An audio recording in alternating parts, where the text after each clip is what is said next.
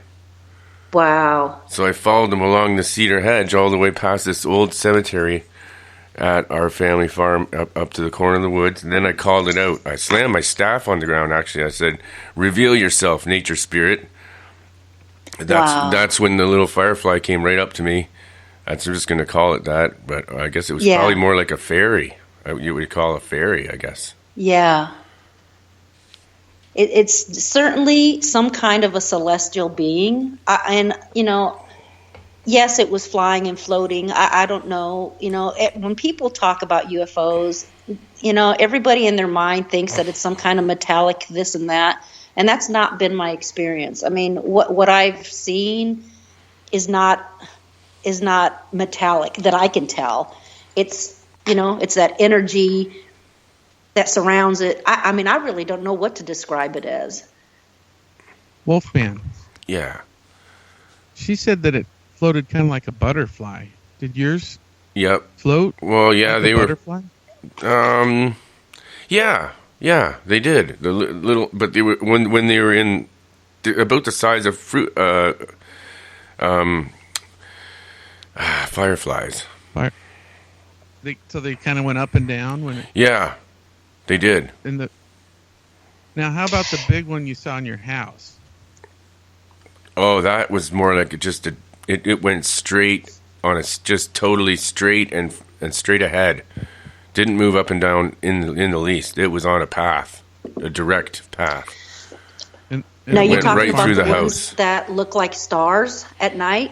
No, this went right through my house. Like my mother and I saw it go right through the walls. It was a big, huge fireball. Wow. And it looked just like burning fire, a big sphere. And wow. It just went right through the walls and right through the house and then out the other side. Wow. Holy balls of fire. Goodness gracious, great balls would of fire. you say that is different from what you experience as an orb? Because I know it is for me. Oh, it was not an orb, that one. Oh, I don't know what that was. It was, well, I guess type of orb, I guess. But it was it's a type of demonic in nature. It made me sick to my stomach. It made a low rumbling sound. And I had dreamed of this thing chasing me as a kid. Oh, wow. Wow. Because any of the experiences I've had have felt so benevolent, so loving, so like I was never afraid of it. I was afraid, but it didn't make me afraid, if that makes sense. Yeah. In the chat room, Tiffany's wondering if she might have been the fireball. You never know. It could be somebody that's remote viewing that causes those sort of apparitions. Maybe it's from somebody that's remote viewing. That kind of thing is either called, or it can be called shadowing out, or it can be biolocation. Which, after I started studying with that Mayan lineage, I started to have those kind of experiences where I could do stuff like that. It's pretty freaky, actually. Wow. Why don't we get into that? What was the next thing that happened? Did that change your life? Well- What happened after 2007? Well, that definitely changed my life in that I hear helicopters now and I get a little post-traumatic stressed out, and I shouldn't. So I don't really know if anything happened when I was asleep or not. But it definitely made me go forward and want to learn more about that whole side of the paranormal. And in fact, when I went to Peru after my father passed away in 2008, I decided that I wanted to go hit one of the things on my bucket list, and that was to go to Peru to see Machu Picchu. And I knew that the beings, what I call the celestial beings, were around me now, and I was finally cognizant enough to know that. And so when I went, I specifically went with the intent of I would love to see one when I was either in Machu Picchu or at Lake Titicaca. And so when I was there for the 2 weeks, I was taking a lot of video with my, cryptic equipment. I wish I knew what to use, but I used just a regular old, digital camera and the camcorder. So that day that I took that picture that's online, I took the video knowing that they were there, present. It was such a weird feeling to know that. And when I got home to look at the video, I was really kind of sad that I didn't see anything on the video. And it was many, many years later that I decided that I was going to transfer some of the video that I took from my camera and put it on my laptop to see if I could upload it onto YouTube. And it was only until that day, which was like 5 years later, when the video was transferring from the camera to the laptop, it was going in slow motion. Had it not been going in slow motion, I would have never noticed that clip that I managed to capture with that UFO. Do you So think that's the UFO was video that's on talking to you at the YouTube now, time? is that. Monse?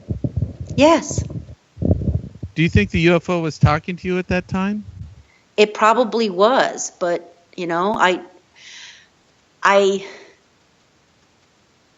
I remember thinking, hello, if you're here, show yourself. And I continued filming towards the sky, the mountain, because I sensed that they were there. But I still hadn't learned at that point, and I'm still learning, don't get me wrong. I'm still trying to learn how to pick up that vibe, how to understand what's going on psychically. I'm still a student trying to figure it all out. But at that time, I hadn't had any kind of lesson whatsoever other than, just personal experience. So I sensed them, but I didn't know how to hear them. How did you like Machu Picchu? Beautiful. It's magical. But you know what I liked more than that is the little town below it. And no one ever talks about the little town below it. And that's called Aguas Calientes, hot springs or hot waters. So if anyone ever travels to Peru, I highly recommend that don't just go and make a plan for a day trip to the mountain. Go stay at that little town below it and stay there for a day or two minimum, and then just go up and down the mountain, because they don't tell you that in any of the travel stuff. What was so special about hot springs? Because you're next to the mountain, it's just the energy. It's beautiful. It's you just can feel. You can feel the beings there. You can feel it. I want to go there so bad. I don't think I could make it up there. I don't You think can that, do it, man. No, You can do it, man. You can do it. You can The do it. altitude. Just take the bus, but know that that mountain path is so freaking scary, because you got buses barreling down the mountain and buses going up the mountain, and it's only a one bus I would kind of not lane. like that. And you're just praying to God that one of the I- buses doesn't go down the mountain. the altitude Yeah, I was is what. told stories. My grandmother grew up there in Peru, and Oh, really? she told Yeah, she told me stories about, and she's got a few scars from falling down some of the mountains.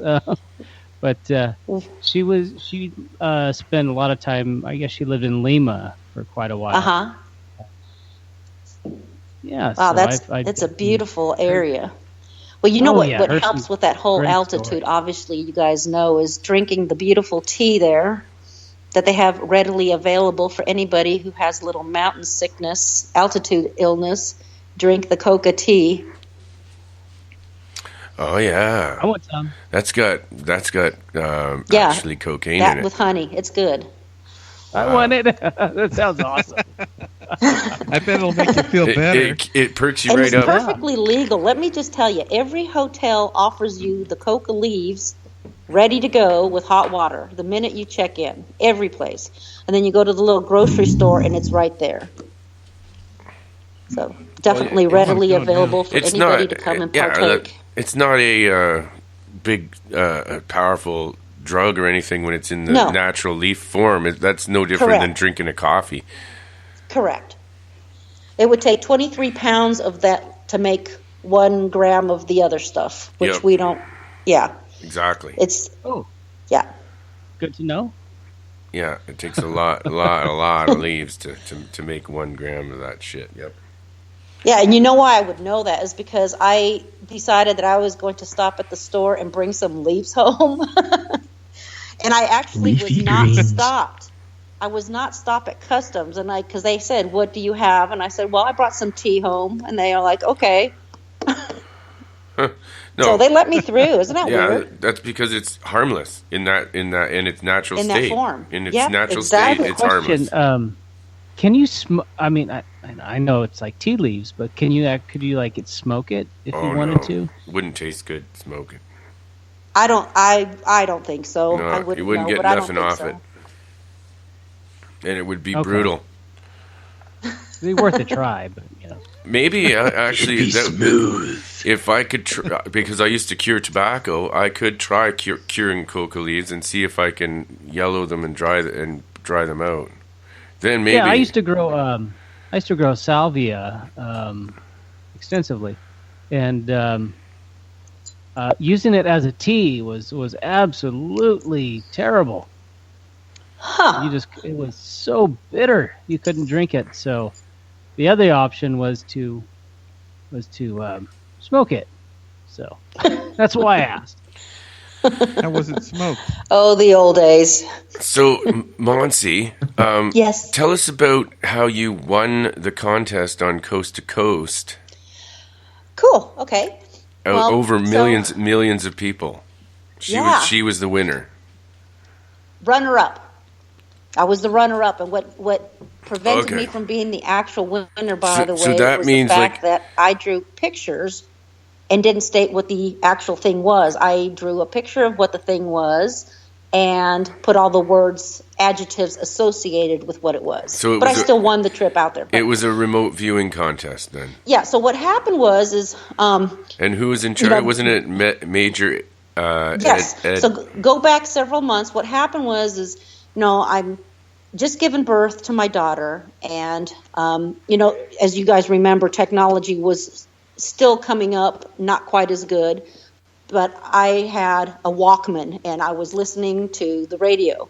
I didn't want to wake up my husband or my youngest other baby, so I'm nursing my daughter late at night. Y'all know that Coast to Coast show comes on the same time as you guys here, and so I'm sitting there listening to the program, and Major James was the guest, and so he's talking about technical remote viewing. Now, that's the first time I'd listened to the show, didn't know a dang thing about remote viewing, didn't know I had any talent, and so I'm listening, and James starts talking about, remote viewing, and that if any of the listeners out there felt that they could figure out what he had inside his sealed envelope, to please figure it out and then contact him. So as I'm nursing my daughter, I'm thinking, okay, well, I'm going to give this shit a shot. And I don't know why I would think that, but... Did you mention what year it was? It was the fall of 2001 after 9/11. I want to say it was around October or November. is the show that Dames was on when he said that. So, Yeah, that was when Art wasn't on very often. He's doing the. Sorry. I remember that. So yeah, that was one of the times he was on. He wasn't on too often at that time, but I remember that show. It was after 9/11 in the fall, late fall of 9/11 or 2001. Yeah, and so anyway, so I got a piece of paper and I just again finished nursing my daughter. Got a piece of paper and started just scribbling stuff that just came at the top of my head, and I just put it together, and then I sent it off to the address that he had, given. So I guess like a week or 2 or 3 goes by, and then I get contacted by Dame's assistant saying that I had won and that I was the runner-up, and the reason that I hadn't won first place was because, again, the fact that I didn't state what the thing was. It was a drawing that I did and all the adjectives. And what was the actual target, by the way, was a tornado. So I drew the tornado. I drew all the words associated with what it could be. Anyway, so she called me, and I flew out to Los Angeles, and that when I flew out, it was probably February or so of 2002, I want to say, and got trained by him and one other guy. I can't think of the name right off the top of my head. So I trained with him, and that's my story. That is so cool. I was going to ask you, do you listen to Art Bell's new show, Midnight in the Desert? No, I didn't even know he was back on.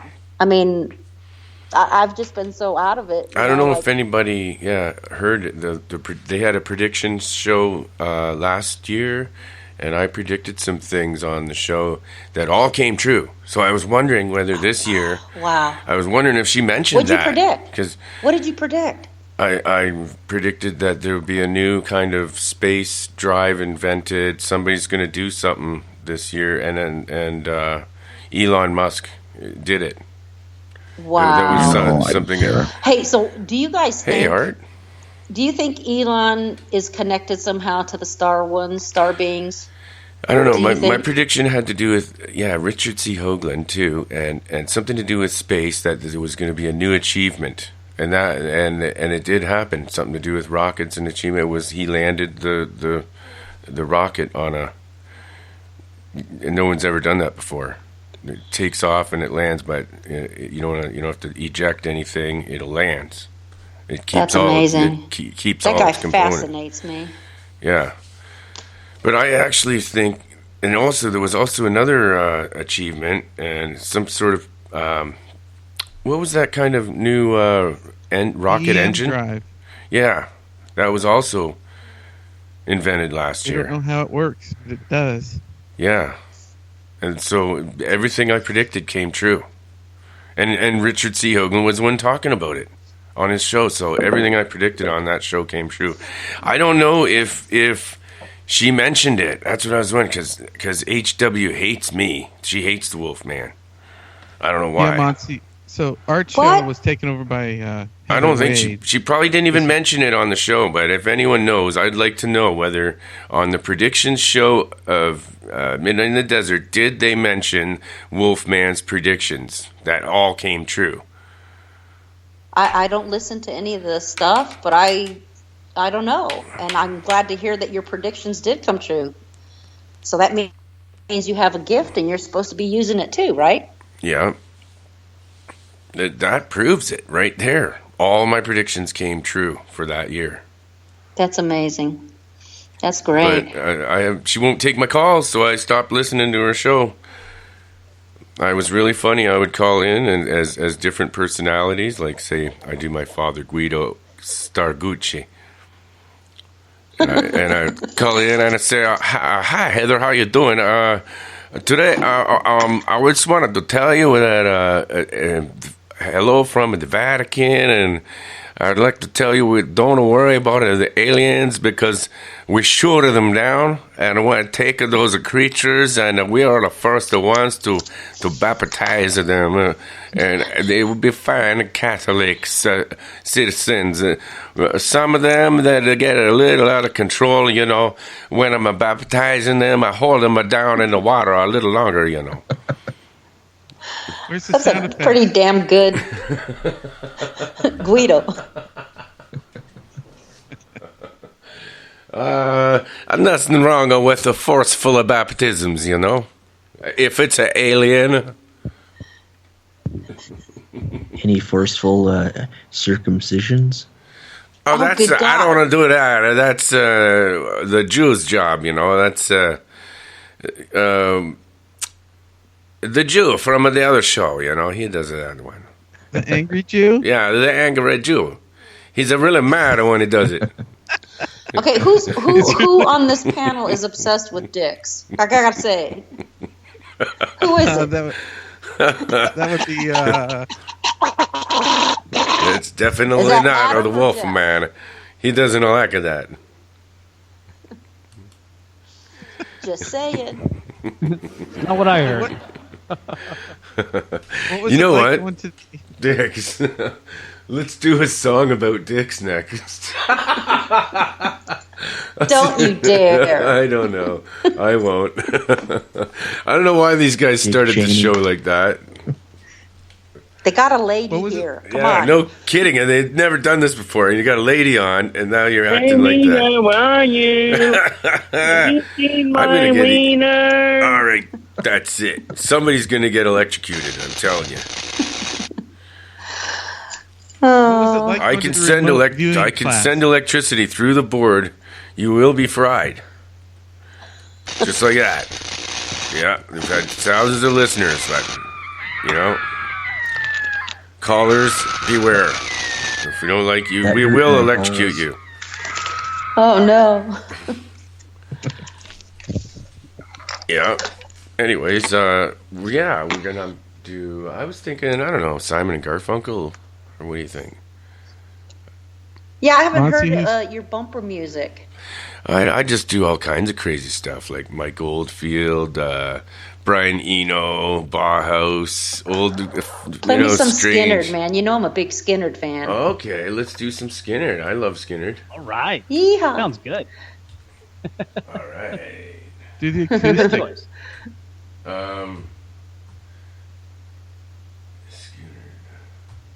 Do acoustic. You know why I'm, I you gotta know tell why you a story I'm about obsessed with them, right? Leonard Skynyrd. When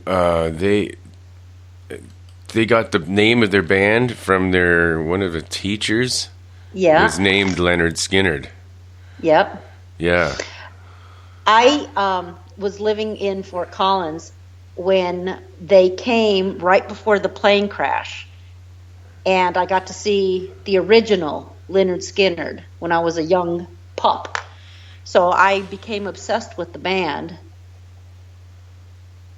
Oh yeah. and here I am, still loving them. Oh, here's a cool song. Call Me the Breeze. Leonard Skinner. All right. All right.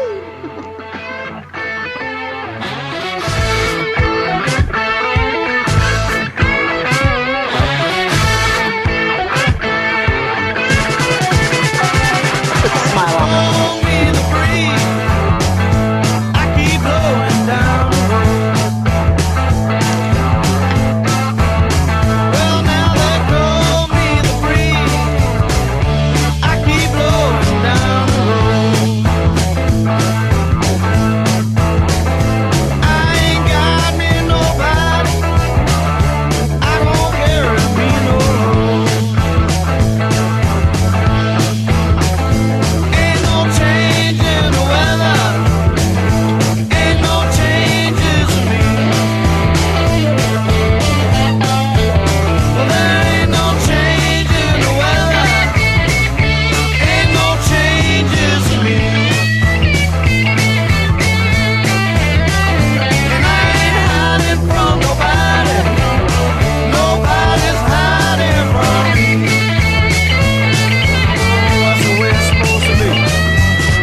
I don't know, but I was listening to the lyrics in that song. I think they're talking about psychic powers. I don't know.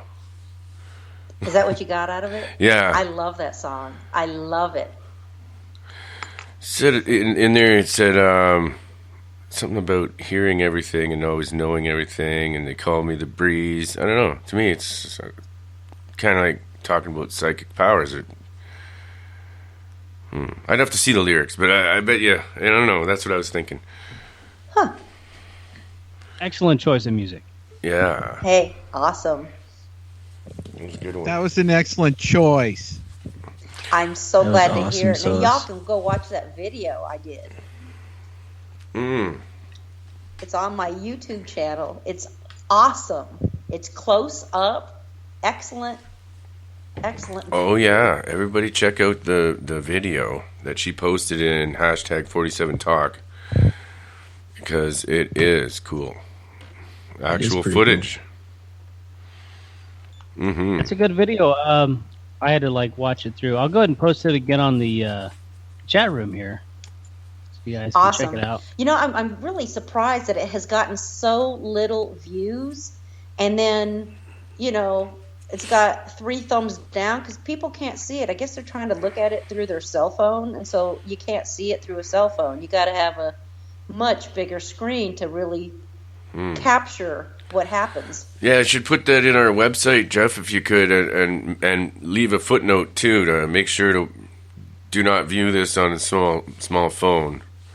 Right. I wasn't able to see it until after the slow replay, and that's where I saw it. I didn't see it at normal speed, but I can explain why. Because what happens is, and I've come to realize that there's those of us vibrate at a faster rate energetically, and so we can see energetically it happening. But people who haven't vibrators been raised up to that vibration can't see it. Now, if I am next to a person who, in fact, I was talking to my mom to show her the video. I literally had to put my finger on her shoulder, and she was able to witness it. So she was picking up my vibration to see it on the screen. yeah. So I think only some people are able to. Right. So, growing. so Adam. Oh, sorry. Go ahead, Jeff. No, I was gonna say, when I grew up, I would see stuff, and to me it was normal.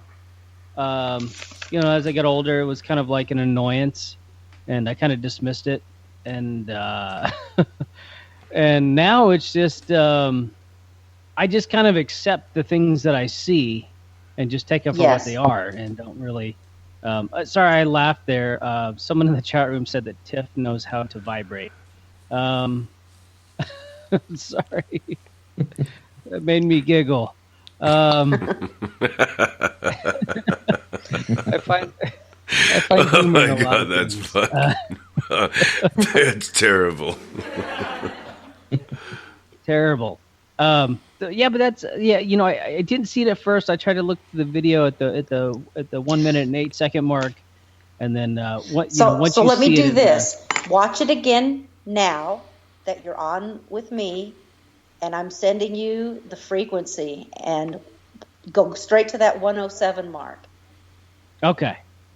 Okay, try this. In fact, all the listeners, pull up that thing while I'm holding the vibration. There it goes. Well, I saw it. Yeah, I saw it. Did you capture mind it? you, I have. Yeah, mind you, I have a 24-inch screen. Well, 2 of them, but 24-inch what? What did you say? a 24-inch screen. A monitor. Screen. Okay. A monitor. Yeah, I have 2 of them. But is that a type of lizard? Is that a type of lizard? It's like a flash. You see it, and that's kind of how when I see things. Let me add this because I know that I may speak in a different language in the sense of this whole thing about vibration and the speeding up of vibration. When I'm going to use this as an example. When people don't know what a spider web looks like and they suddenly come across one, they're kind of shocked, but then moving forward, they know what a spider web looks like. And some people, depending on where they're standing, may see a spider web or may not see the spider web. It all depends on where they're standing. So that's kind of an analogy I'm using for this video. If you know where to look and now you know what you're looking for, you will be able to notice what it is that I'm asking people to notice on that top left screen. And it's a subtle energy, just like, again, it's like the whole spider web thing. It's such a filament. It's such a gentle filament. It's the same thing that what's happening on the top left screen. It's an interdimensional ship that vibrates in, it vibrates out, it vibrates in, it vibrates out between dimensions, and it flies off. So unless you know what to expect, you won't see it.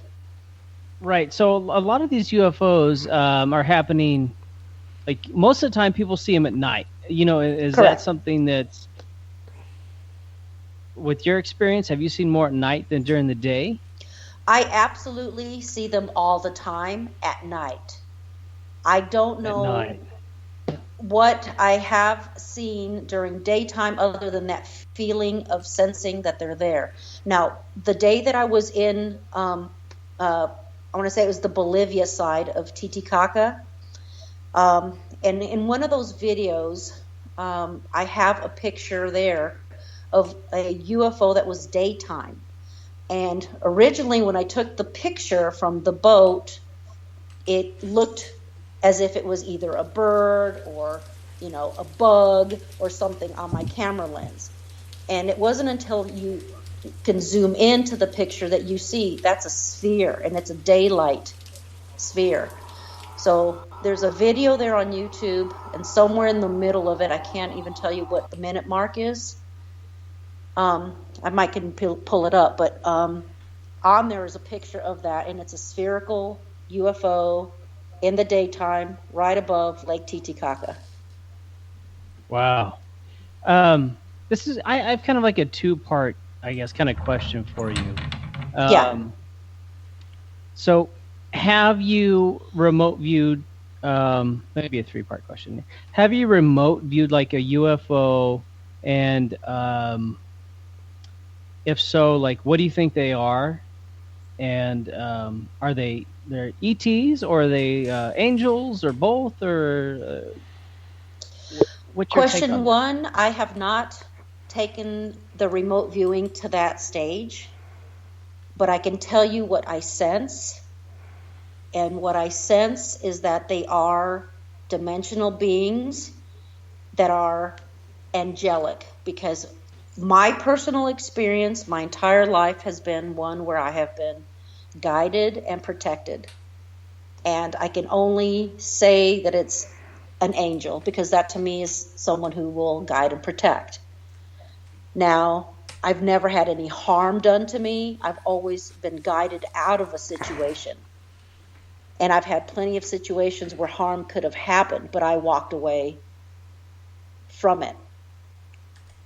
Case in point, when I was in Colorado, Fort Collins, I had dreams for several weeks in a row that I was going to be in a car falling off a mountain. And I was 14 at the time. And then one day I'm driving down the mountain with some friends. I was a passenger, and boom, the car goes off the mountain and rolls. I was the only person not hurt. It's so I'm sorry to interrupt you, but it's so strange. I've had that dream like 5 or 6 times. Oh, really? Yeah, I'm not kidding you. It's just the weirdest. Like, I'm driving with like my brother or somebody else, and I like drive off of a cliff at high speed, and just I survive. Yeah. Or I don't die, and it's just the weirdest. I don't know. It's weird. It's so odd. You're the first other person that I've heard mention that in a dream. So strange. Well, I have a feeling that I'll probably end up triggering a couple people today because I tend to do that. There's never any accidents as to, why things are happening or the things that we say to one another. It's to help us remember stuff. Right. I mean, I have events happen where I see pictures into the future. I don't know, maybe you do too.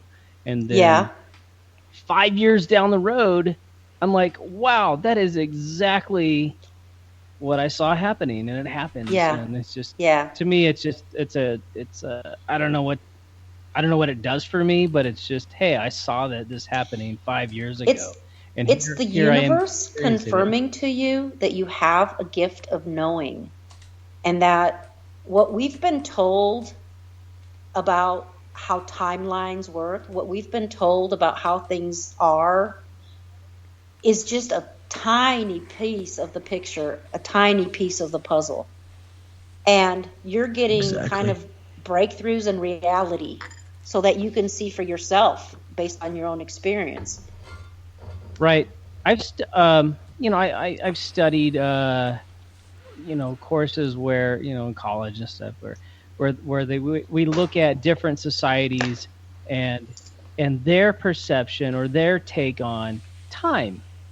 And some people look at it as linear, and why others societies or groups, they look at it as it's like circular. It's like, yes, it's just the day as tomorrow is the next day, but it's not any different than today is. It's just another day, and it's not, they don't get older or it's a really an interesting unique concept. So if you don't believe in aging, then you won't age. Is that what you're saying? In a sense, there's a lot of stigma attached to the belief in aging, that people have. I don't subscribe to it. What about white monatomic gold and ingesting that? How, if you think that, do you guys believe that it actually regenerates your DNA and stops the aging process? It may, but it could also be a placebo. I think the mind is probably one of the biggest factors in the age. I don't know. That's pretty strange stuff, man. Like when you get it hot enough, it actually disappears physically. It exits this, like you can't see it. It goes invisible. Well, if you get a human body hot enough, it disappears too. No. Because when you cool it down, it reappears.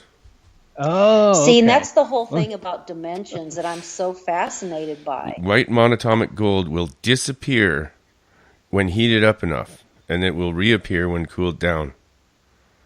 I guess it could vaporize due to the fact that it's not covalently bonding or.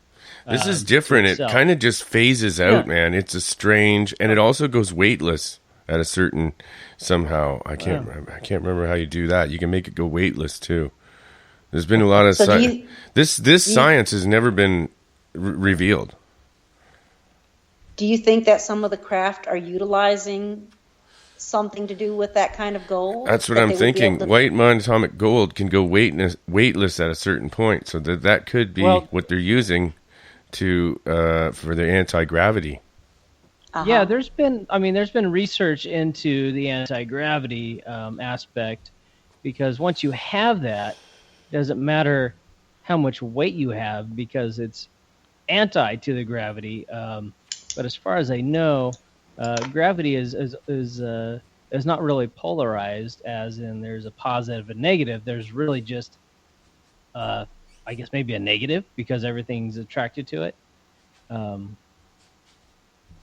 Anyway, do you think? I got a question for you, Jeff. Do you think that the universe is electrical, and that's what gravity is actually a form of electrical magnetism? I don't know, because the electrical magnetism has a polarity to it. It has a positive and a negative, whereas gravity is affected by mass, and the more mass you have, the more gravity you have. That's why we have planets. And that's why the Earth is round. That's why the Earth is round. It's not flat.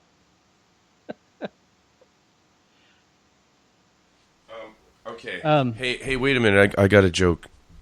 What is it? What does a flat Earth head take with him on an ocean cruise? A banana? A parachute. Yeah, in case they fall over the edge. Monse. Monse, Waddy. What were you going to say about other dimensions?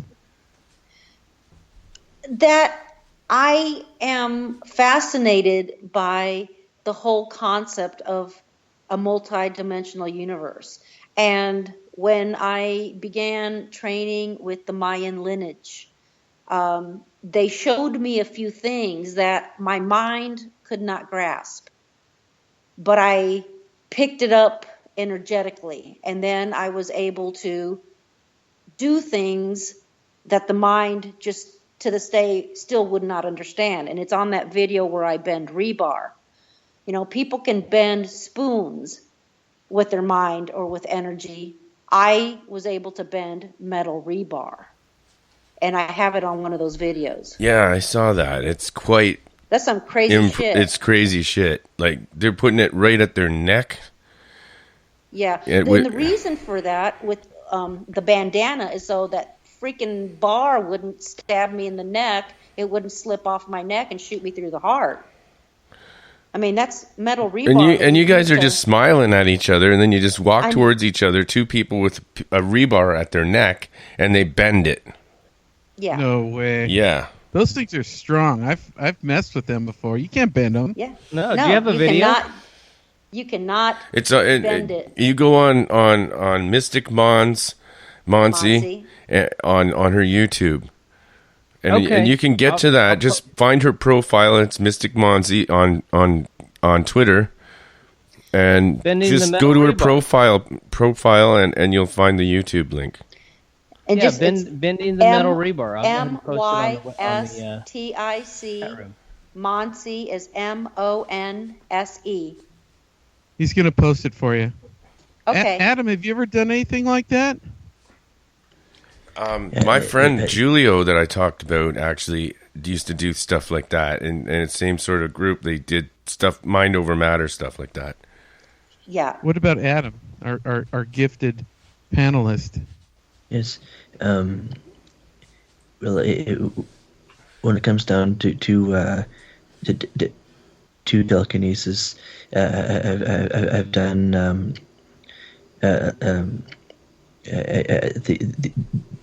the types of stuff I've done is more of the physical levitation, and do you bend spoons? Have you ever done that, or just made? I've never really had the inclination of doing such, as it's not very practical. Yeah. Neither is walking on fire, but I did that too. I eat light bulbs. Oh God. Seriously? Yeah. God. Why? Yeah. Why? I've got one right here. Okay, go for it, Art Bell. If you really want, are you sure? Yeah, no. do it. No. Because this is serious, man. I know. No. You're right. Don't die. Here comes the ice cream. Oh man, I hope this works, man. Here just in case, and I got my phone It's not so much a going in; it's a coming out. Oh, Oh man, come on, ice cream. I'll do it. Let's do this. I'll do it. Okay, Don't ready? do it. Do it. Oh, we Here are it all goes. ready. You can Okay. do it. Oh Lord. Oh. Oh.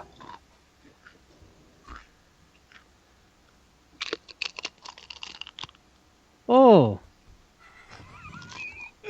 Does that taste good? Delightful. Oh.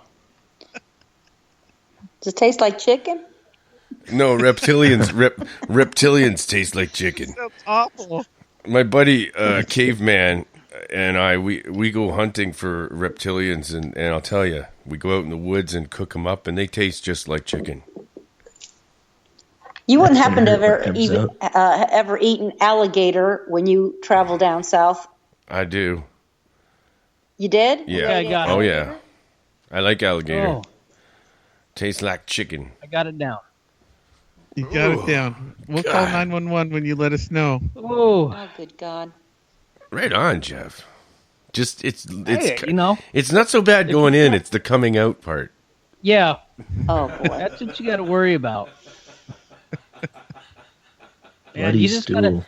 gotta make sure you crunch it up enough with your teeth before you swallow it. Well, there you go, ladies and gentlemen. Jeff ate a light bulb. Live on the air.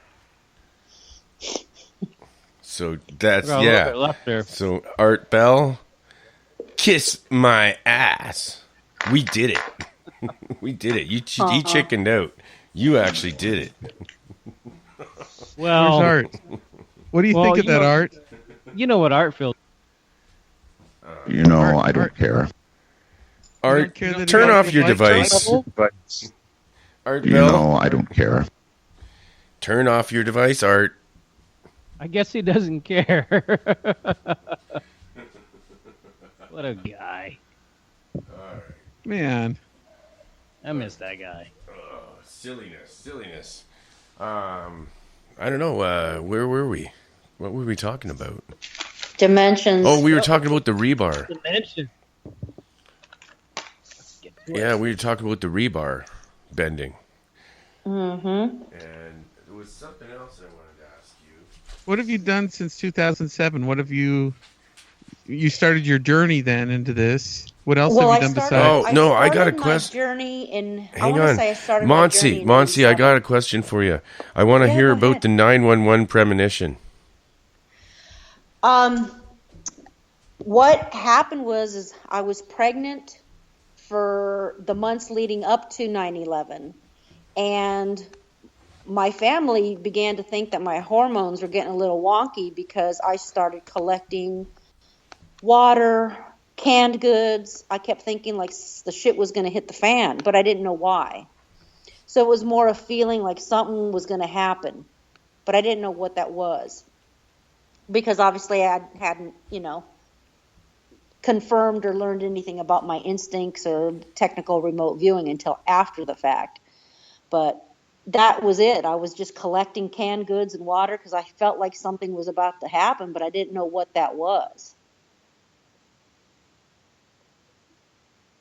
So I knew something was happening, but I didn't know, that it was going to be the buildings and the planes and whatnot. And I think it was supposed to be a lot worse than what it actually was. I think it really was going to be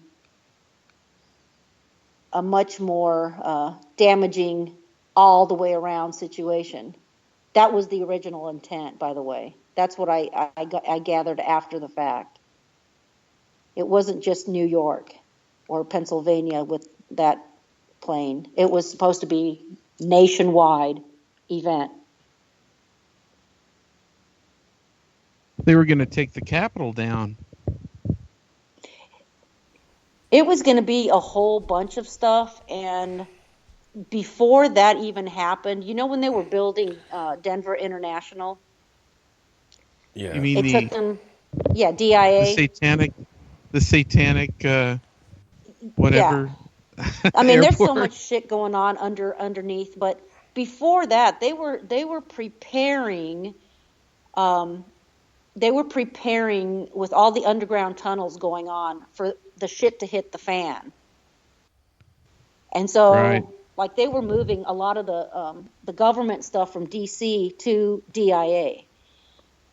So they really, really were planning a much bigger event. Do you think it's false flag stuff, or do you think they were just... Absolutely. Yeah. Absolutely, 100%, beyond a shadow of a doubt. It was planned for a long time.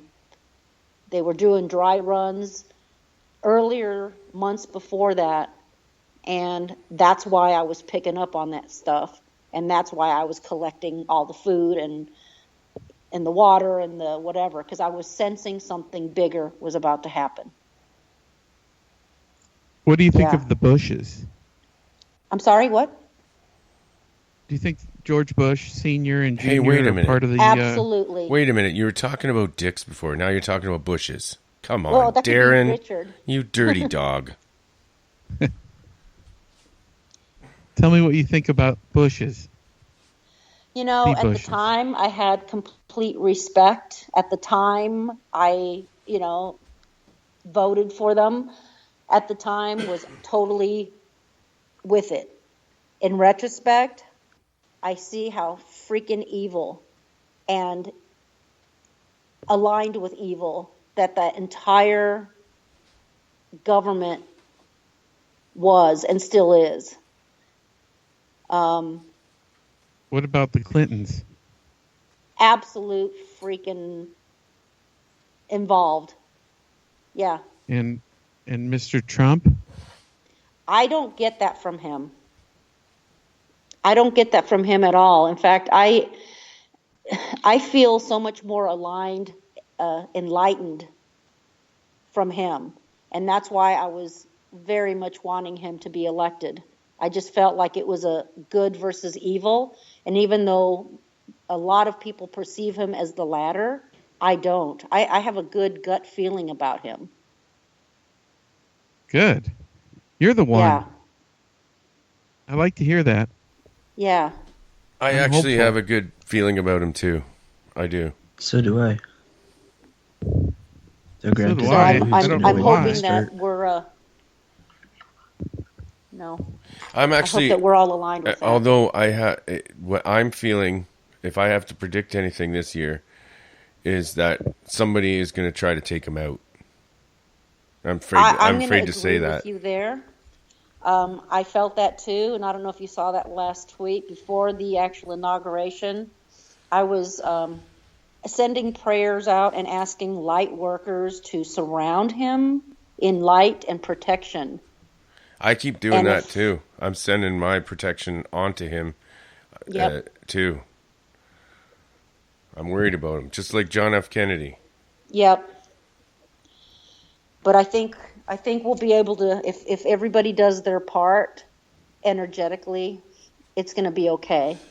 I think so too. So there's your positive psychic corner for tonight. All right. Positive. psychically awesome. Positive psychic corner, everyone. All right.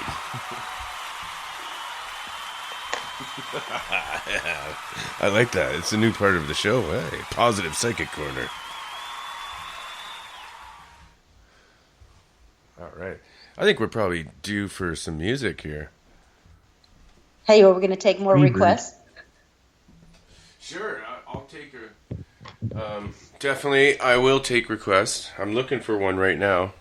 How about put one in Highway the, Song? Okay. Highway to what? That's Highway Song. That would be Ricky Medlock before or after he left Leonard Skinner. And he went to Sweet. his.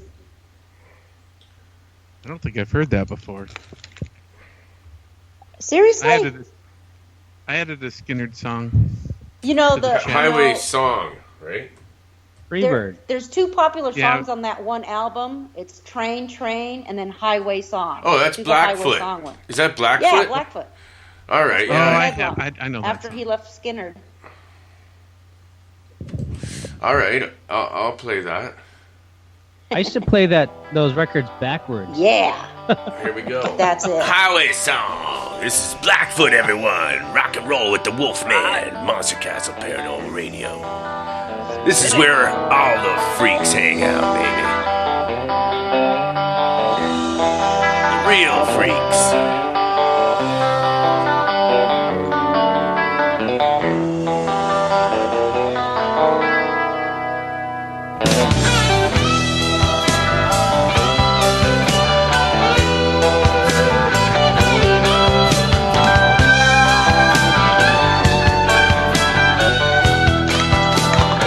Another day, another dollar. After I sang and hollered.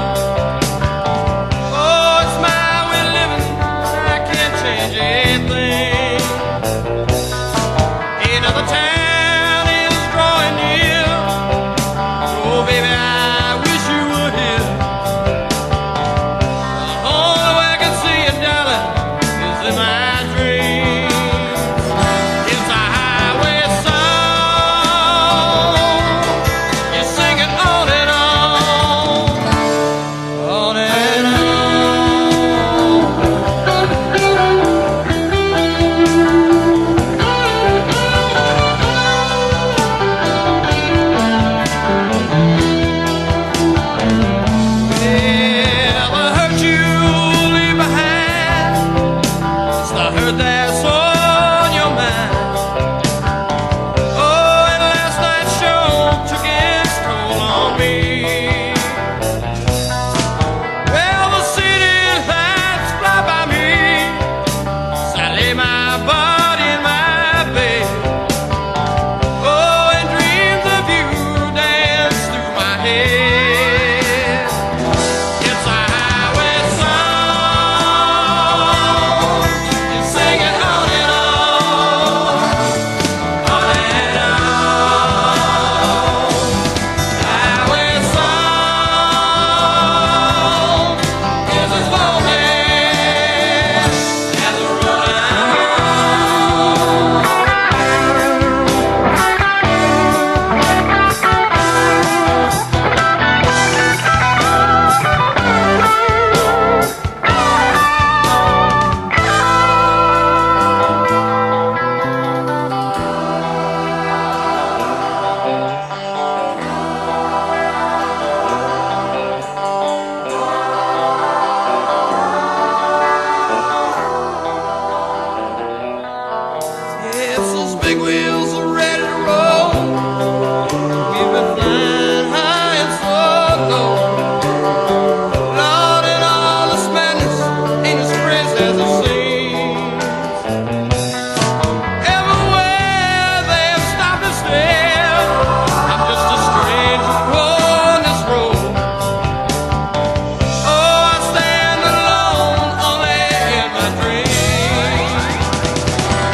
Oh, and we're back. All right.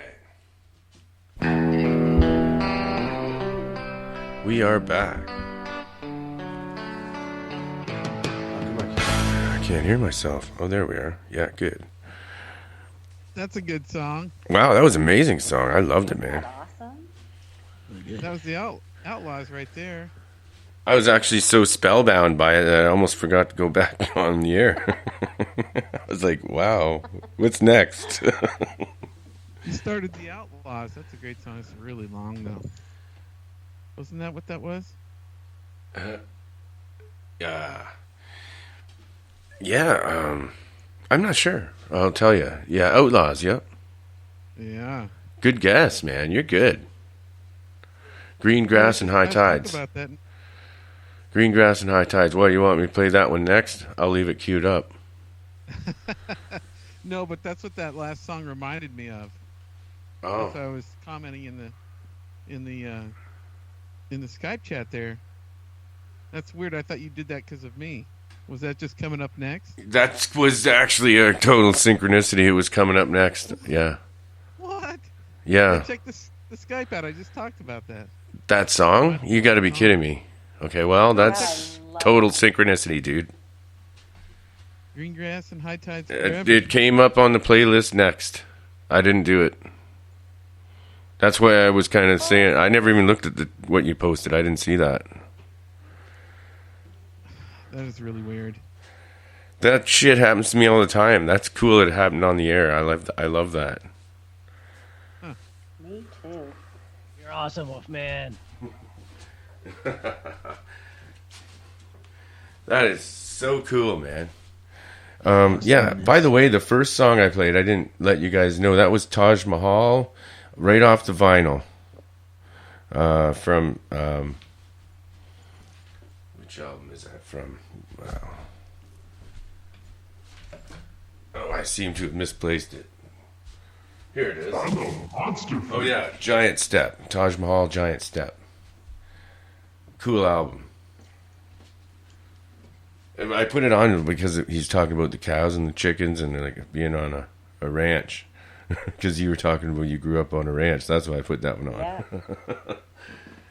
Hey, so let me ask you, now that we're on the animals topic, have you guys had much experience with animal messengers in your life? Ever since y'all became interested in the paranormal, have you noticed? Well, I noticed birds talk to me. Yeah. Which variety? Cardinals. Cool. Wow. Well, I have a pet guinea pig that I've had for like 7 years. He is awesome. What's his name? I named him Dublin. Cool. You know that's a common food in Peru. I know that very well. I have aunts that that used to eat them, and also had them as pets. But yes, they're called cuy. Cuy. Yep, cuys. They keep them in the kitchen and they feed them the scraps and. Yeah. But I don't eat mine. He's too nice. Aw. Well, I think they. Ugg says they taste the same as reptilians and chicken. That's what caveman. Ugg? Yeah, caveman said. He told me that a long time ago. Oh yeah. Where is Ugg? I haven't heard from him in a long time. He had an operation. I think it was a gallstone operation, and I haven't heard. He says he's all right, but he hasn't been back on Twitter since his operation. Well, I hope he gets better. Hope to see him Once in a again. while, he pops in and out. But yeah, he's not like the same as he was. Maybe he's got too much things on the go, or he has too much things to look after, like a lot of people. I hope he's all right. I do hope he's all right. Why did you ask us about animals? Do you have one? Oh, well, I've had a lot of experiences, and I was trying to see if you guys perhaps had something similar happen. The first thing that I can remember was oh my God, it was 88, the fall of 88. And the reason I remember that is because I was getting ready to move to Atlanta. This is when I lived in Iowa. And the apartment I lived in had this tree that was very close to my bedroom window. And one day, an owl shows up at the branch there that was close by. And I didn't think anything of it. And my family had come in to see it. It stayed there for about 2 weeks. No big deal. But what became odd is that probably a week or two before I had even had the owl visit me, I had bought that Whitley Strieber book. I forget if it was Communion or Transformation. I just want to say, even... I knew you were going to say owl before you said it. I was thinking owl, and I was just going to say an owl. Before you started this story, I was going to say, you know what? An owl stole my golf ball one time. Well, so I had bought the book, but I hadn't started to read it yet. So I had it sitting there. So I don't know if that's a synchronicity thing or what, but if you guys know or remember, what he says in the book is that sometimes the visitors take the shape-shifting form of an owl. So I didn't know that when the owl was sitting there, or I would have freaked out. Like, how is that for synchronicity, right? Wow. I've had a peregrine falcon visit me. Those are beautiful. Close up? I mean, it's not common here in the city, in Phoenix, but it posted on top of my Jeep and just sat there. I'll go ahead and tweet a picture of it. Awesome. And you can see it. I'll put a link to it on the chat room. Yeah, as I'd like well, to see that, because I to this day get hawk and falcon a lot. They come. They're one of my messengers. Definitely one of my messengers. It's kind of funny that I said a bird creature and you said a bird creature, and I was thinking an owl stole my golf ball, and then you tell us a big story about owls. Yeah. And who's scribbling? Let me tell you this, Somebody scribbling? It's related. Sounds like You somebody's ready? scribbling. Do you hear that? Adam, are you scribbling? No, but I do have something to add to this. Oh, go Yeah, you have an animal story? I do. I just kept getting interrupted. Let's hear it. Sorry. Yeah. When I was really little, it was during the summer. It was I think it was in the August. In August, it was near my birthday actually, and it was I was outside in the summer sun, and I was on my on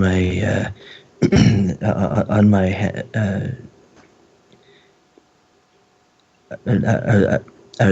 I was playing on the ground, and all of a sudden I saw this this queen ant, and I looked at it, and these words these words popped into my head all of a sudden, and they were exactly you have unlocked you have unlocked your power, and I was quite a kind of a Life-changing? A weird kind of a thing to happen, yeah, and right after that, I focused on the ant, and and then I could actually sense its life, its energy, and its very interesting insect mind. Wow. I could feel it. Not only its life energy, but it's the soul that was residing inside of it. Wow. And so being the little boy that I was, I thought of what would happen if I were to squish this thing. And so I did kind of a science experiment type of a thing, and I squashed it, but curiously enough, when I sensed it, I could still sense the presence of life for about 20 seconds, and then it slowly faded until it was nothing, and then I could feel that its energy transferred. It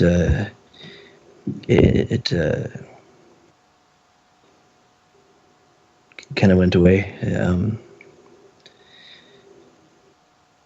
and the soul that was inside of it, it of course left, and then after that, I had an ever-growing sense of being able to sense and detect life in anything that had life, and then that expanded to being able to sense things that didn't have life, in inanimate objects and cars and trains, and then that expanded even more so that eventually I could actually sense things in different dimensions, different realities. And then basically my own psychic abilities just really grew on from there, all because of this one little ant. That's beautiful. Yeah, that's a cool story. Yeah. Yeah, man. I have a neat dog story. Is it keen? Is it what? Is it really nifty? It's pretty cool. All right. We didn't have a dog because we were allergic, and my son found this old dog, the ugliest dog in the world, on this website up in Portland when he was like 13. He's 20 now. So this is years ago. And he goes, "This is our dog." I go, "Okay, well, we'll go up and look." And we go up there, and this poor dog, he was his owner passed away, and he was sitting in this rescue for 6 months, and he had rashes all over his skin. He was hairless. His tongue stuck out about 4 inches. He had like no teeth, and it's just the ugliest thing. Warts everywhere. And we got in there, and he immediately took to me. I mean, the dog wouldn't let me go. As soon as I walked in there, he wanted to be on my lap. And the lady couldn't believe it, because I mean, he hadn't been like that with anybody. And I was probably there 20 seconds, and he was just sitting on my lap, just looking at me. And I go, "Okay, we'll get the dog." and we brought him home. His name was Kojak, and he was like 11 or 12, and he had a lot of health problems. And we got him really healthy, and we had him for about 6 years. But he wanted to be on me at all times. I mean, he was just connected to me as soon as I walked in that door. I'd be home, he'd be on my lap. He'd want me to carry him everywhere. He'd bark unless I was holding him. I would take him camping. He'd want to be under my coat on my belly at all times. And pretty soon he started really going downhill towards the last 6 months. He was blind, and he started having some neurological problems, and we had to put him to sleep, which was really hard. But he had a good last bit of life there before he was gone, and that was my first dog experience, and it was pretty cool. That is pretty cool. Yeah, man. So, Mystic Monse, what is this? What do these animals mean? Well, they have. What does this mean? If you look at the American Indian tradition, they believe that different critters have different meanings. The owl would signify wise, being able to see things from above. I mean, every animal has its own, meaning. What would the ant have for a meaning? I have no idea, but I'm sure there's something listed. I don't know about that. The only thing I can think of that, it's making me think of the ant people. The ant people. I was vibing that too. I was thinking when he was telling the story that maybe he has a connection with the, what's that group? The you know what I'm talking about? The Native Indians from... No, I was thinking of the... Oh, my gosh. Well, they're the Hollow They Earth. look like stick bugs. What are they called? The mantis? Yeah, the mantis. That's what I was thinking, that maybe he has a connection with the mantis. Maybe the what they call, what the Hopi Indians call the ant people are actually mantoids. Yeah, maybe. And that's what you're connected with. Maybe. Because they do have the same sort of head as an ant, that's true. Their head looks similar to an ant's head. Yep. And maybe that was one that had shape-shifted to that just so he wouldn't feel threatened. And you squished him. Yeah. Oh, man. Oh, bad move, dude. Yeah, I don't know if that was a good move. I think that was... Now, when I go sit outside on any given night and I see the stars move, and we know it's not stars moving, there's been other occasions when I've had either an owl come up from the pasture and fly right by my head. I've had a cat show up. And then, of course, hawks all the time. They just, boop, fly right by me. Yeah. Which is weird. Isn't it weird? Yeah. Does that happen to you guys? I've had three baby owls. Oh, my God, they're here. Get out of here. Get out of here. Shoot. All right. There was 3 baby owls following me around the woods one time. Hopping from tree to fluttering and trying to follow me around. Their heads bobbing side to side and doing these. It was almost like a cartoon.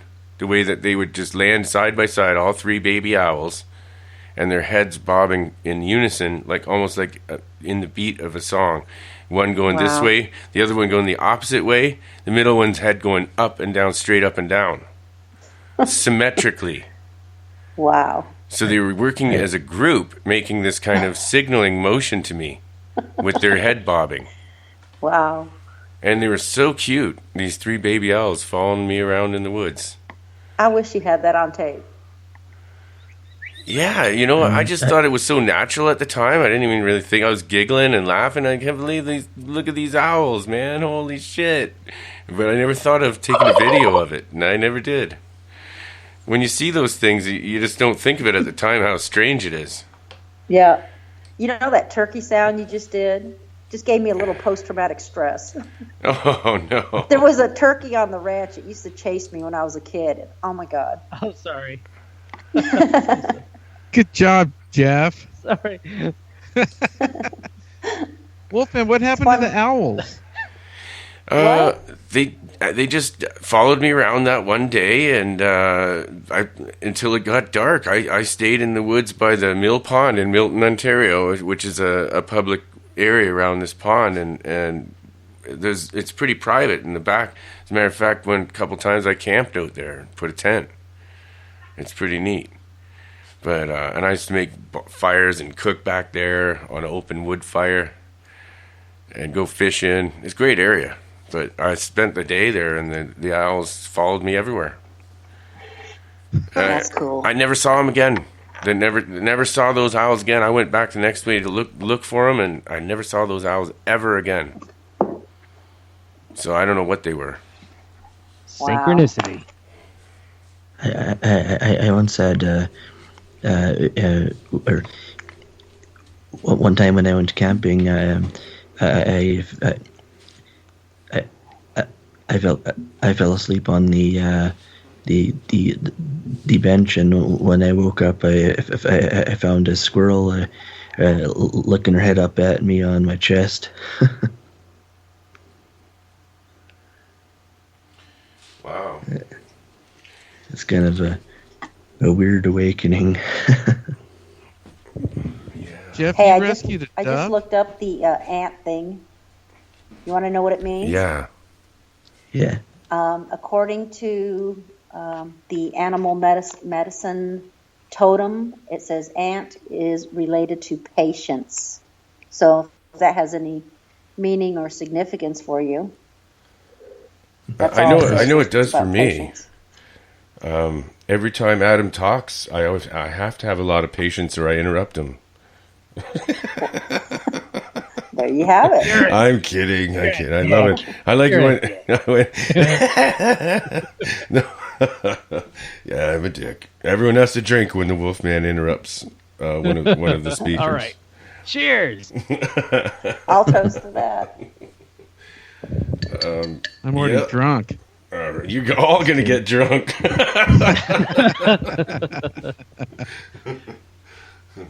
I want to ask you about dreams and premonitions that you've experienced. I know we talked about this on the phone too. For dreams and premonitions, it would be the car accident that I already mentioned. Premonitions, I get those all the time. I don't have any set story on that, but what I can share with you is like angelic intervention.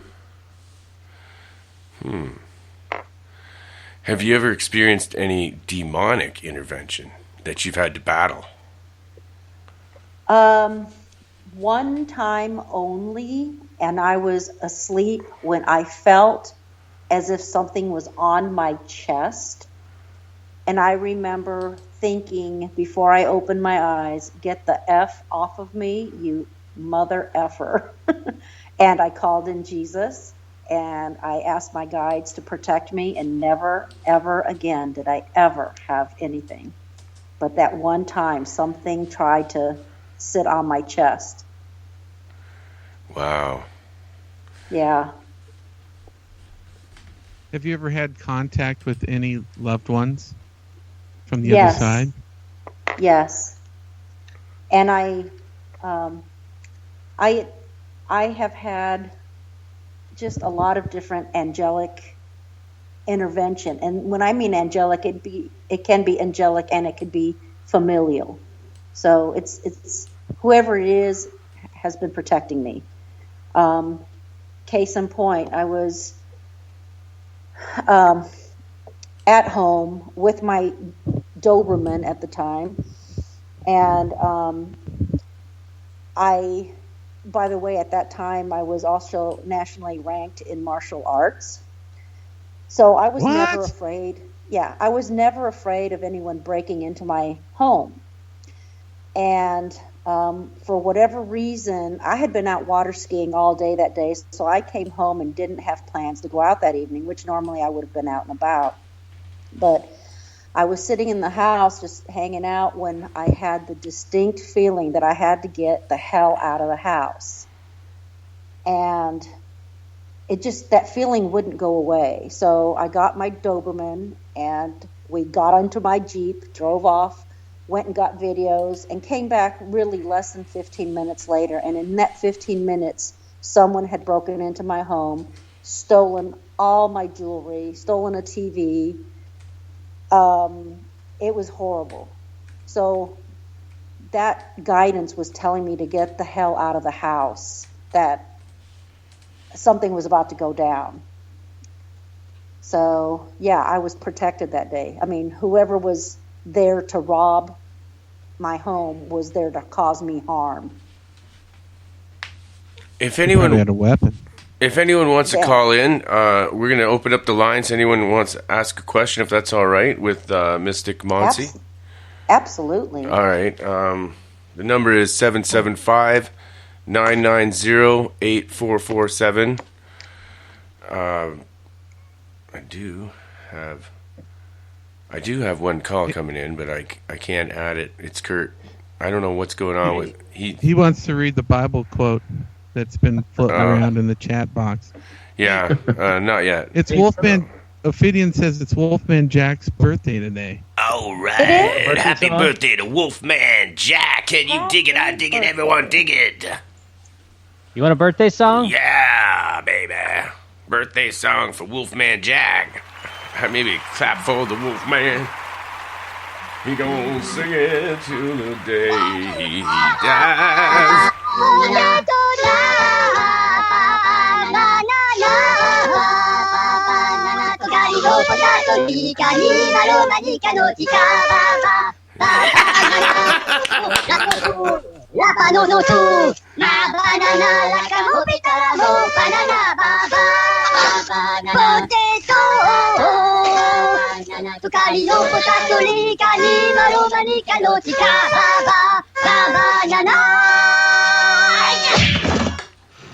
Oh, yeah. Thank you very much, ladies and gentlemen. Oh, that was... I'm not sure who that was. Was that you just singing it by yourself, Jeff? You just did overdubs, right? That was you, wasn't it? That was hilarious. You're a pretty good singer. Is that live? Yeah. Hi, Eric. How you doing? You got a question for... Is this live right now? Yeah. If you got a question for Mystic Monse. The lady's still on the show? Listen to me, Eric. Do you have a question for Mystic Monse? No, but Tiffany's can't use her phone, so I just called in for Tiffany. Oh, okay. Tiffany has a question. All right. Okay, well, you have a question then. Great. Thank you. Yeah, question. That's your question. Oh, suddenly she's shy now all of a sudden. Uh-oh. Okay, so what state are you in? I'm curious. I'm in Georgia, north of Atlanta. So do you go to conferences and things of that nature? No, I have not stepped forward yet to tell my story to anybody. This is my first attempt to, Would you like to talk to Linda Moulton Howe again? I have not had the opportunity. I have her home number. I would love to. I'll pass her phone number on, and you can give her a call, and you guys could reconnect. That sounds great. Cool. And when are you going to give it to me? Her number. I've been trying to pick up her. I've been trying to pick her up for years, man. Yesterday. I asked for her number so many times. She slapped me in the face because I was looking at her tits. Man, how do you get all these chicks' numbers, Eric? You probably dated her too, didn't you? I met her at the Alien Snowfest. Yeah. And I told her I would marry her. I didn't care if she was 70. I was ready to marry her. No! That was before I met Tiffany, though. Oh. Weirdo. She's got him pegged immediately. Yeah, weird. I agree. Willie would agree. So is Kurt going to be on? Is Kurt coming on? Later. Okay. Why, you want him to read that right now? I wanted to do this show with Mystic Monse since we have her here. I don't want to waste the woman's time. I didn't want to cut off Kurt. If I was on the line, I would get off. So No. It's okay. I just want questions for the guest right now. Okay, we'll just help. I'll put on mute, and then Tiffany will come up with a good question, and we'll just wait for a time to break back in. Okay. Eric. Yeah. What's up, Derek? Tiffany, ask her if she'll share her dove story with the animals. Will you share your death story with animals? My pigeon story? Your pigeon story? Yeah, the pigeon. Yeah. Do you? Okay. Here. What do you want me to say about my pigeon story? Just tell the story. Tell the whole story from Everything? the beginning. Well, a pigeon just came out of a cloudy sky. It was kind of rainy. It came to my house with a note. It was on a paper bag with green on it. And it was Spanish, and it said, "We are here." And I do not know where this bird came from. It was a white carrier pigeon with a red ribbon tying the note on its ankle. And it never left. You still have it? No, it died. Oh, you kept the pigeon as a pet? Yeah, something ate it. Oh my god, it was probably a reptilian. Probably the house You I'm see at that? now is Did you guys where see the the video with the reptilians came, reptilian news lady eating, swallowing the mouse, and you can see it in her neck? Ew, that's creepy. It's really weird, man. Well, reptilians were at the house where it got eaten, so that would be likely. They'll eat mice and birds. They will. Jesus. Where did it stay until it died? It stayed at my house, and we had to put it in a cage to train it to go to the other house so it wouldn't die because there was a rabid raccoon at the other place. But it ended up dying anyway, so. Oh. How long did it live for, though? They don't live... They live like 10 years, I think, normally. About a month, and it was around my sweet 16 birthday. Oh. Well, at least you got the message. Very strange message. Do you think it was for you? Yeah, because where else would this bird go? It says, "We are here." Weird. Really Can you odd. ask that caller? Can you ask that caller if there's a Jeffrey connection to her? She can hear you. Okay. Is there a Jeffrey connection to you? Who's Jeffrey? I don't know. I'm asking you. Is there a Jeffrey connection on the other side? Someone that may have passed over? I'm actually not sure. Okay. I have like a ton of extraterrestrials. Pretty much. Well, when you're talking about the bird, I just keep hearing the name Jeffrey, and I don't know who Jeffrey is. So I would associate that name with someone you may have known. I don't know. I've talked to a lot of people online before that had the name Jeff. So. Jeff the Gray, is that you? This would be someone that's passed over. I'm not sure. Okay, that's okay. I just was curious. I'm I still actually alive. meet a lot of spirits. What if it could be Jeff the Gray passed out drunk on his mixing board? Could it be that? I don't know. It's just sometimes when someone's talking I know, and I'm I kidding. suddenly get a name, I just have to repeat it. And sometimes it makes perfect sense to the person who hears it. Yeah, I do the same thing. That was good. Well, there's a lot of spirits around me. I've been to a lot of haunted places, and they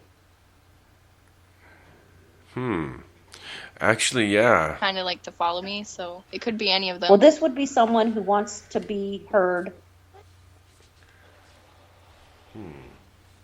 Well, if you remember any family member or friend of a family member, just know that they were by your side. You know, I wouldn't read too much into that bird delivering the note because it could be something as mundane as that bird lost its way and the note was for someone else and it just went there because it sensed that you were a kind person and you would look after the bird. It's very odd. Carrier It'd be pigeon. in Florida. They don't lose their way, man. No? No, pigeons really don't lose their way. Well, that's strange. I don't know. They I'm never- just they- trying to figure out. I'm trying to debunk it in my mind, thinking that that's just too weird, right? Yeah, a and great it's in story. Spanish, and maybe it came from Mexico or something. I don't know. But then They don't. there's also this weird thing that I heard about the Sandia person online, and then I remote viewed him, and I swear to God, he actually is a Zeta. So, just saying, he's actually real. And who knows? The note could have came from them for all I know. I don't know. I think Jeff the Gray sent it. Hey, you guys anybody going to that UFO Congress in February in Arizona? Is that the one you're going to, Darren? Of course. You know that better Sebastian get together Martin's with going me. to be there. Did you know that? Who? Sebastian Martin. No, I didn't know that. Did you? Yeah. He's that guy's quite a trip. He's been quite an experiencer, but Tiffany has been emailing with him, and apparently he's got some things to tell Tiffany, so I'm kind of waiting to find out what that is. I'd love to be there when that meeting happens. Yeah, you might be. We'll definitely be hooking up when we get out there. We're going to probably go on the 14th and stay out there to the 19th, basically. Yep, me too. I'll be there, and hopefully we can get together with Jeff and Kurt. Hey, Jeff, how's that light bulb doing? Is Kurt going to bring his wheel with him? So he's got some sort of wheel, something about an Ezekiel's wheel. What's that all about? Every time you think You'd have to of ask- Ezekiel's wheel, I think of Wheels like in a the carriage sky. wheel or something. Like a wooden We got to bring Kurt in. We Just should to read book. that, and We then should we'll have book him back Kurt on the on late like show. what's that show? Who replaced Jay Leno? Who's that guy? I don't know. Who replaced Jay Leno? Jimmy Kimmel or something. I don't know. Jimmy Kimmel, yeah, Jimmy Kimmel. We could get Kurt on the Jimmy Kimmel show, and he can recite the Ezekiel wheel. And Maybe we could That would get be- him to that would just be read kinda the Bible fun, quote, and then he can come back in the after show. We still have a half hour. It's 11:30. We could get another song in. yeah, we'll put it on mute. Play a song. We're gonna mute you for a minute. Okay, I don't know if he's going to pick up or not, but I added Kurt in for after this song here, and we're going to hear Pineapple Pen. I don't know what this is, but this is from Darren. Oh no! It's not from me. Okay, it's from Jeff. I think so. Somebody else. Somebody in the Skype chat room. I did. Oh, it's from Adam. It's from Adam. Okay, here we go. Interesting. I have a pen. I have an apple. Apple pen. I have a pen. I have pineapple. Pineapple pen. Apple pen. Pineapple pen. Pen pineapple apple pen. When the living creatures moved, the wheels decided. Pen pineapple apple pen.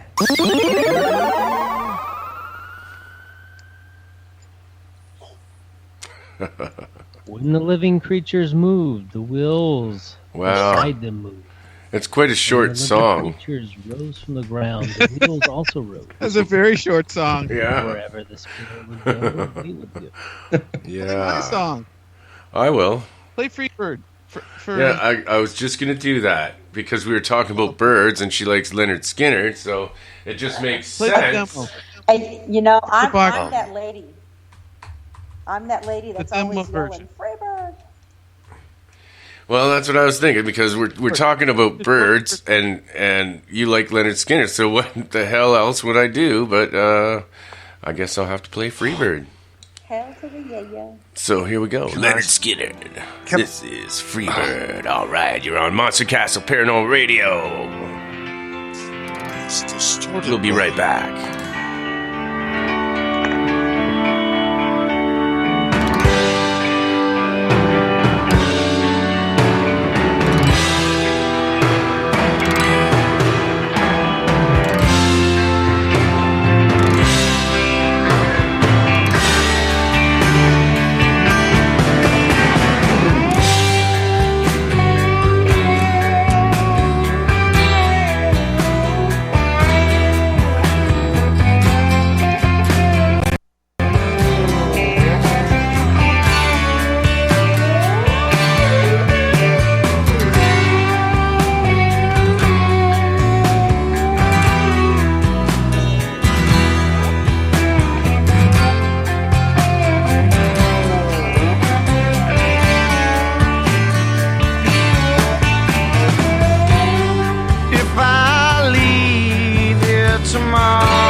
Happy birthday, Wolfman Jack. Can you dig it? All right. It is the birthday of the master DJ himself.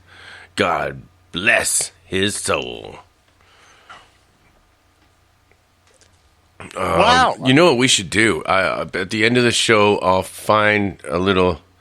I have a little caption of Wolfman. We'll let him finish the show later.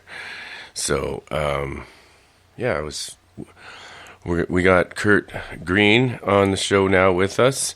Everyone welcome Mr. Kurt Green. He's gonna read a caption out of Ezekiel. Hey there, Kurt Green.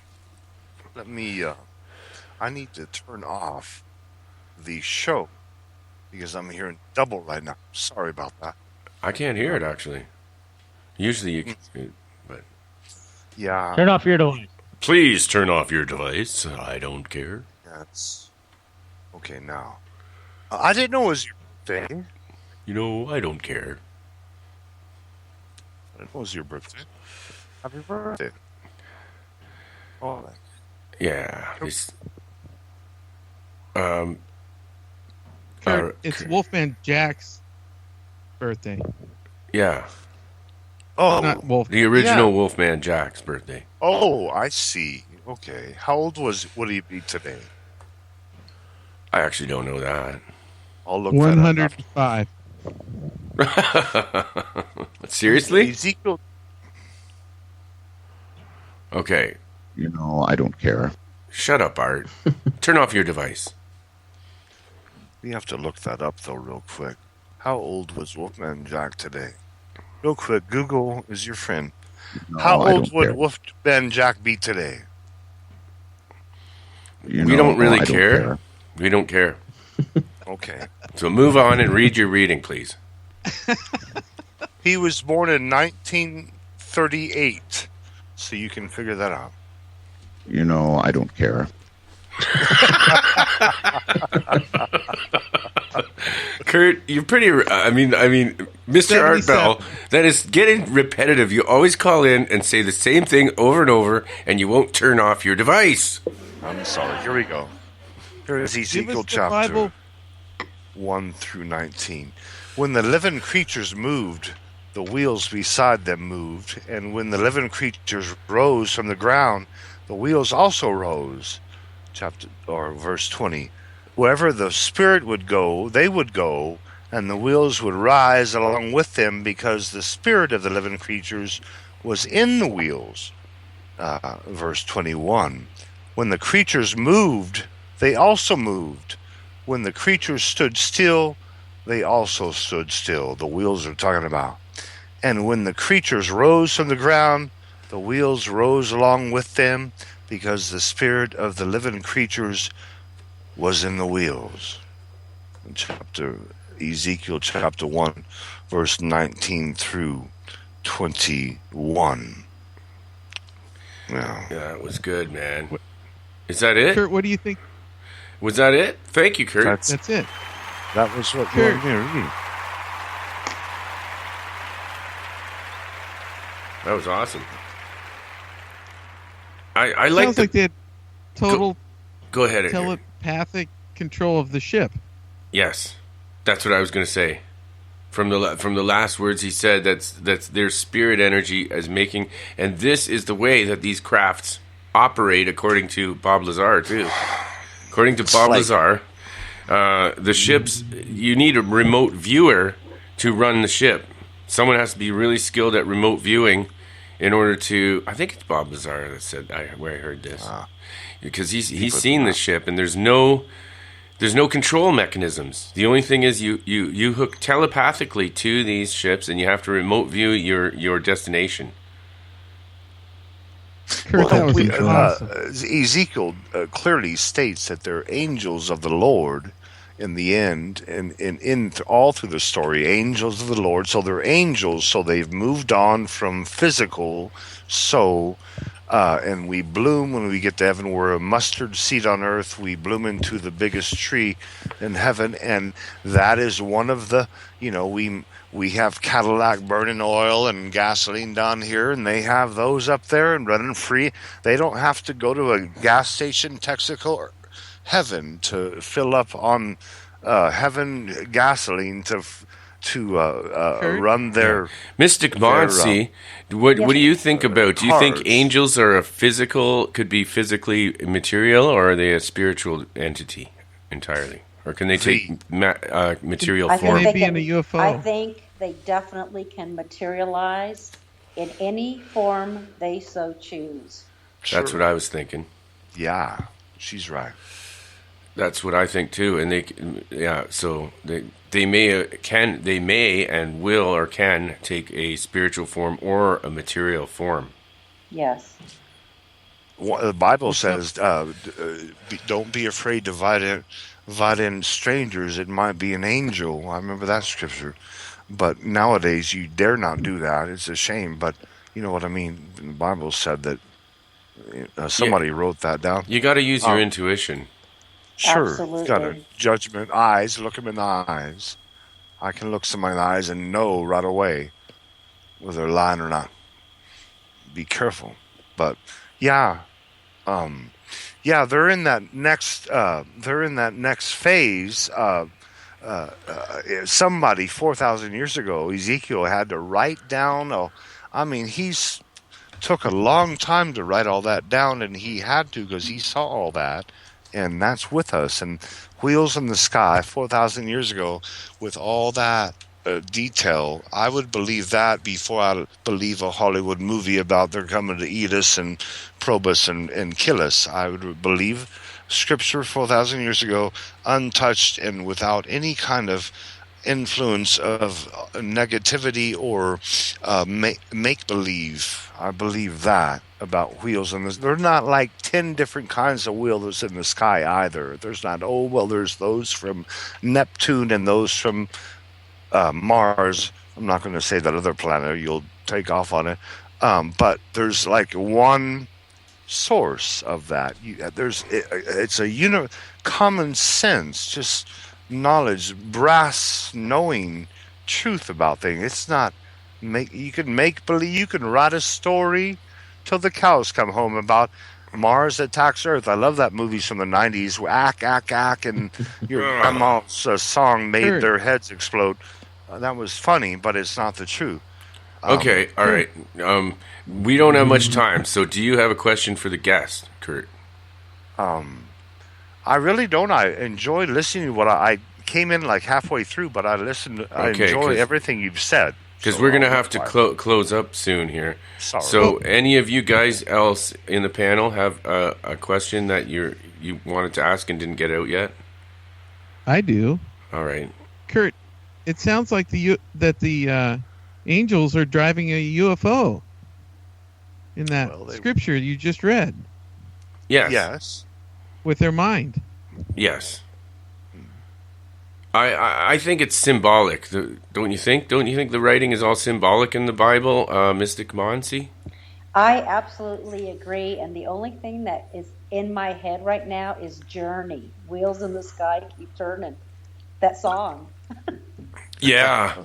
Yeah, I know. I think he was onto something with that song. I think he probably was talking about the quote from the Bible because he's a Portuguese boy, and they're very Catholic religious people, so he probably knows all about that scripture. I would have never associated that, but that was beautiful scripture. Really, really appreciated that. Thank you, Kurt. Yeah, it was Thank good. you for letting me read it. I did what you wanted me to do. Thank you, Jeff, for finding it. Yeah. It's all the very well awesomeness. done. Actually, very well produced this time, I must say. What a terrible change. We're getting better produced. Willie's not going to have anything to call and yell at us about. No. Okay, so everyone remember, you can find Mystic Monse on Twitter using that. It's Monse, Mystic Monse, and you can find her on Twitter, and you can link to her YouTube channel from her profile on Twitter, and check out all her videos, including the UFO and the bending rebar.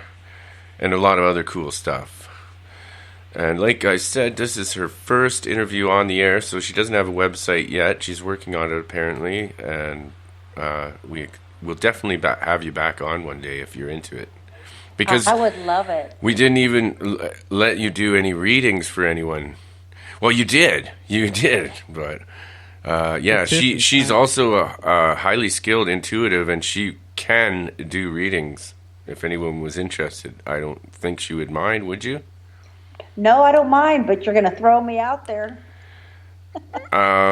Let's. Jeff needs a reading. Are you still there, Eric? Or Tiffany? Are you still there? Because they're showing they're still there. They must be on mute. Okay, well, is there anyone in the panel that you're getting any feeling to or anything about? Yeah, I'm still here. I didn't know she did readings. Oh, okay. We got. Yeah, we're still here. We do have a caller, and it's Mark Hanapepe. So if you're interested in... Hey, hi, guys. Hi, Mark. Hey, how are you? Right on. Have you? Oh, Mark, can you turn off your device, please? Turn off your device. I did. I apologize. I'd love to have a reading. All right. Well, there we go. You got your... You're really throwing I want to me do a out there reading today. I know. No one told me. I'll help you. Wolf, you did Hi, a terrible job. Montserrat. You didn't inform us of this stuff. Hello. By the way, did you name yourself after the island in the Caribbean? You know what's really funny? So many people ask me that, and I'm actually named after the Saint Montserrat, which is, there's a monastery in Barcelona, Spain, and then that same saint of Montserrat, when the Spaniards went to the island, named the island after the saint. So I'm actually named after the saint. Wow. Yeah, that's right. There's a saint, right? Yeah, they have it's a weird little island. They have a recording studio on that island, like supposedly Sting and Paul McCartney and all these people have been to this recording studio. That's before the volcano turned it into, well, I think there's only like 10% of the island now that's livable, my understanding is. Yeah, in fact, it's funny because people, when I've told them my name all my life, they know absolutely nothing about it. But then I'll mention a couple songs. They're like, "Oh my God, I know that song," and that's. Hey guys, we song. got 7 minutes left, so Eric wants a quick reading, and so does Mark. I don't know if you can do it. Eric was on hold first, so let Eric go first. Okay. Oh, okay, we're back. I can pull a card if that'll help. Maybe start. Yeah. Can you hear me? Okay. Can you hear me right now? Yeah. Yes. Okay, just want to check. Okay, the number is 68. It's this is the Egyptian tarot deck, and it's balance. There's a locust for the symbol on this card, and there's it's like a balancing, and it's really strange because in the scale on one side there's a cat, and on the other side it looks like pieces of gold. I'm not picking up anything on that. And there's a serpent too. I'm feeling like there is a grandfather, a brother of a grandfather figure that comes through with an M. There's an M initial that comes through.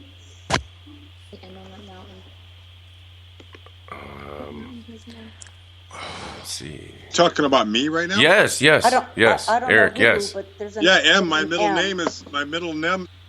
name is Michael. I was seeing that an M too in your name. It's the grandfather. And then I thought it was your last name, but it's not. And I was wondering what the fuck. It's his name.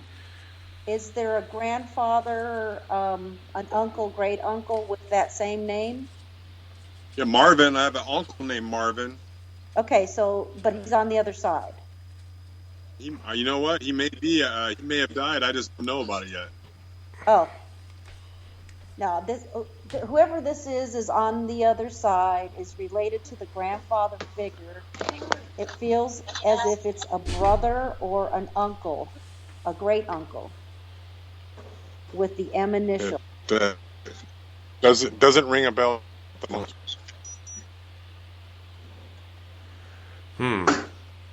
I'm seeing M-O and a D.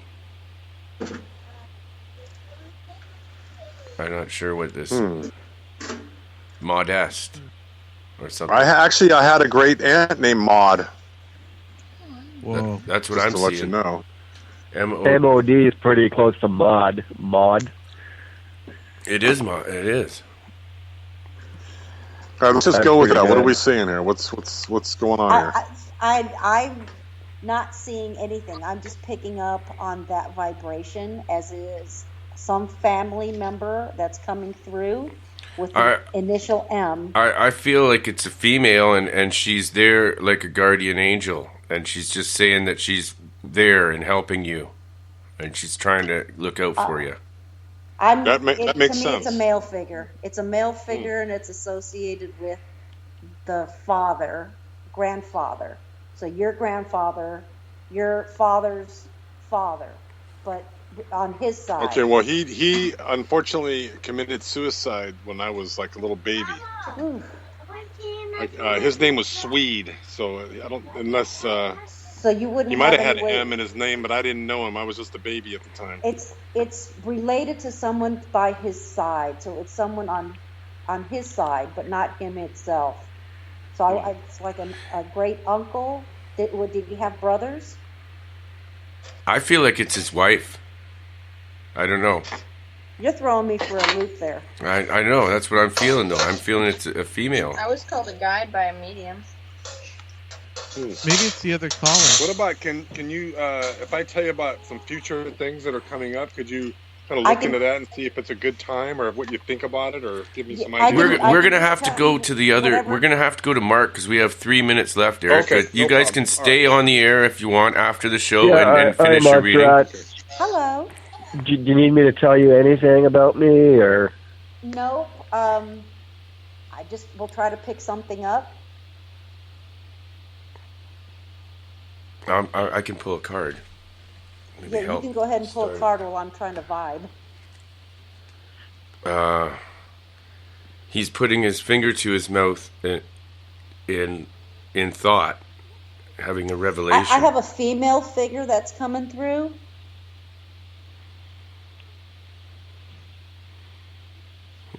Okay. And I'm just really distracted right now, but there's a female figure that's coming through. And I want to say it's a D initial. Is there anything related to that in your family? A B? I said a D, as a D as in David, D. D. Well, gee, I mean, the last name starts with a D. Okay. So on the mother's side? No, that would have been on the dad's side. Okay. There's a female figure with a D in the name. And she was an artist. That's what I'm picking up. She was very creative. A D. Oh, that's cool to know. Yeah, I've always felt like that I've had somebody, like something looking after me ever since I was a kid. Like maybe one, maybe two or three, I don't know. But like you, like there's been situations where, you know, how did I ever get out of it? Well, there's 4 around you right now. That's what I pick up. yeah, like that's what I think. There's like few of them anyway. Well, it's good to know that we all have angels that guide us. And I'm so grateful. Yeah. Monse, I really appreciate you coming on with the Wolfman and you know, sharing your experiences. We must have you on again. We really love to have you on again. Thank you so much. I'm really grateful. Yeah, and thanks for all your support, Mark. Oh, I'd love to do it. Okay, you guys take care. Love you, my brothers. Love you too, man. Thank you all. All right, we're going to end the show now with, what did I say I was going to play at the end of the show? Anybody remember? I don't remember.